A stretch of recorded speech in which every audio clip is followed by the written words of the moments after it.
Hey everyone, welcome to your 8th HTML5 tutorial. Today I'm going to be talking about formatting our text. As you begin to place more and more elements onto your website, it will become necessary to make minor changes to the formatting of those elements. Much of the visual styling of HTML text elements is done via CSS, but there are some HTML elements that are used to display special types of text. For example, these HTML elements can make text bold, italic, emphasized, sub or superscripted, and these elements are called as formatting elements. They are used for defining text with a special meaning. So today let's talk about bold and italics. There are 4 HTML elements to talk about here. 2 for bold and 2 for italic. But why are there 2 for each? Well, let's look at this example. You can see that the word favorite and this phrase here are marked in italic and chocolate cake and this warning line are marked in bold. Now there are all kinds of rules in grammar and typography that tell us when we should italicize or bold things. And the truth is, there are 2 different reasons for using italics here. The word favorite is italicized because I am making a point. My favorite food is chocolate cake. This is really important. This is my favorite food. Favorite here is italicized for emphasis. The phrase, all the problems in the world are solved by chocolate, by Anonymous, is not being italicized for emphasis. It's italicized because it's a thought quoted by some anonymous genius and conveys an alternate voice or mood for your text. In HTML, we want to distinguish between these two cases. We want the browser to know when things should be verbally emphasized versus when they are simply visually different. If I just say, my favorite food is chocolate cake, then the emphasis is missing. If I say, all the problems in the world are solved by chocolate, that sounds weird and probably angry as well. We want it to come across like this. My favorite food is chocolate cake and all the problems in the world are solved by chocolate. A verbal emphasis goes on favorite and not on this entire phrase. We can convey this in HTML by using 2 different elements, the I and EM elements. The I element is used to mark up text that is set off from the normal prose in a document, while the EM element is used to put emphasis on something. Let's first look at the I element. The I element is used in cases when you want to convey an alternate voice or mood for your text. You can use the I element around a technical term, a scientific name, a phrase from another language, a thought, or even a ship name. Now I have opened the same web page and its code that we were working on in previous tutorials and pasted the 3 lines in a P element. Since we learned just now that the I element is used around a thought, let me go ahead and put this thought inside an I element.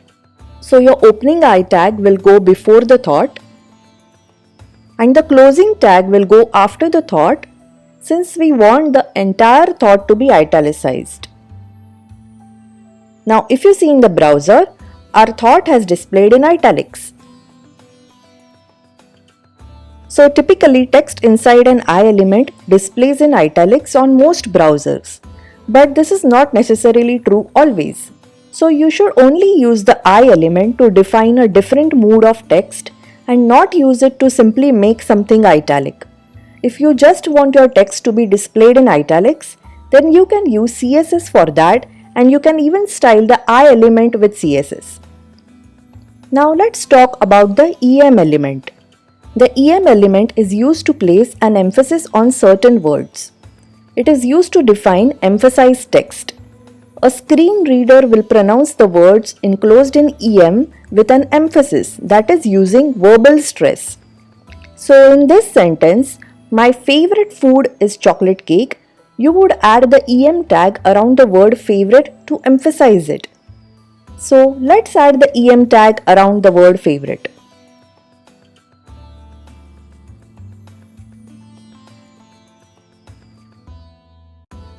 Now if you look in the browser, even the word favorite is displayed in italic, which is usually the case for any text inside EM element. However, just like I element, you should not use the EM element for simply styling your text in italics, as it is a semantic element and conveys a meaning.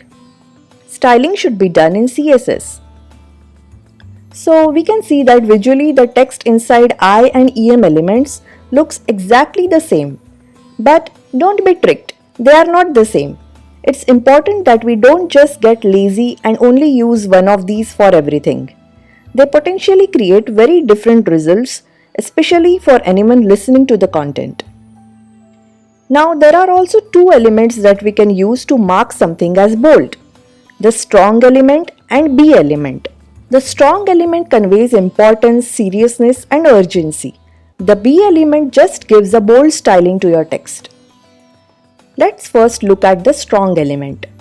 It can be used to mark up a warning or caution notice or to denote contents that the user needs to see sooner than other parts of the document.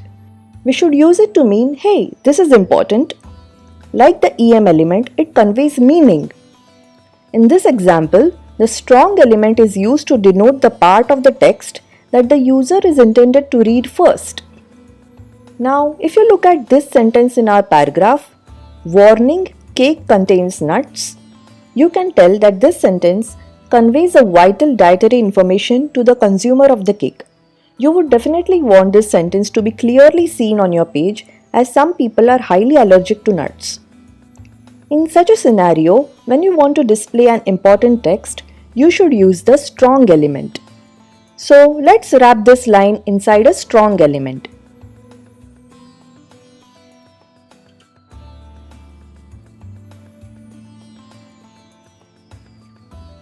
And as you can see in the browser, the line has now displayed in bold.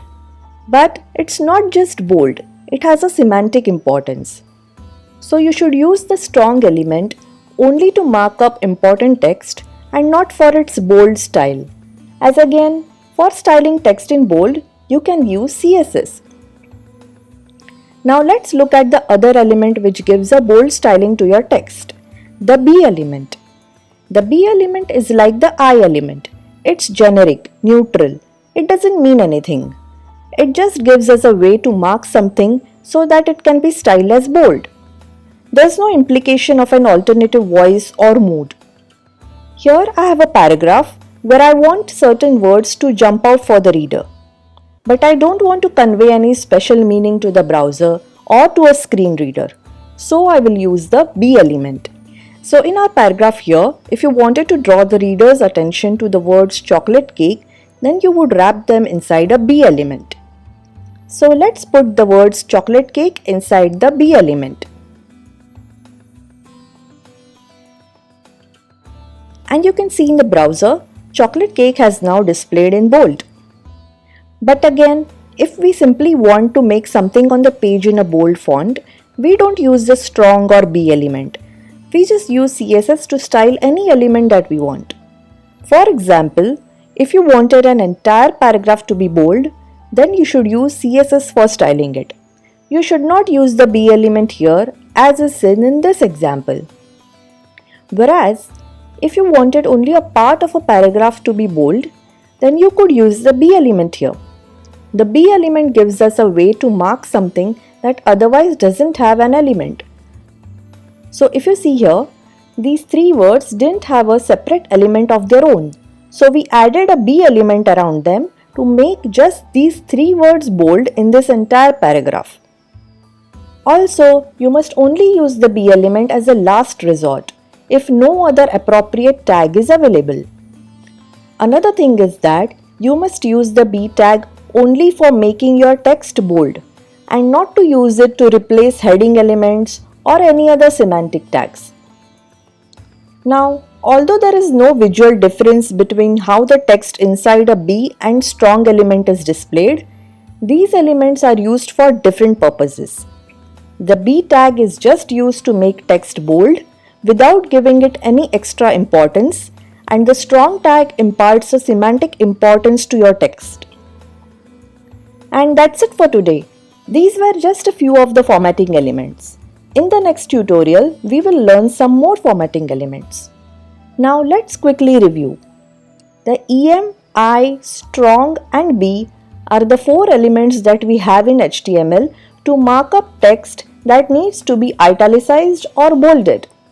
The strong and EM elements convey a certain meaning and a reason for the bold or italic, and the other two, B and I, are without meaning.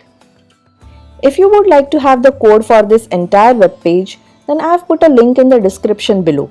So don't forget to check it out. Also, let me know in the comments if you have any questions. This is Jyotika signing off. Until next time, keep learning and keep coding.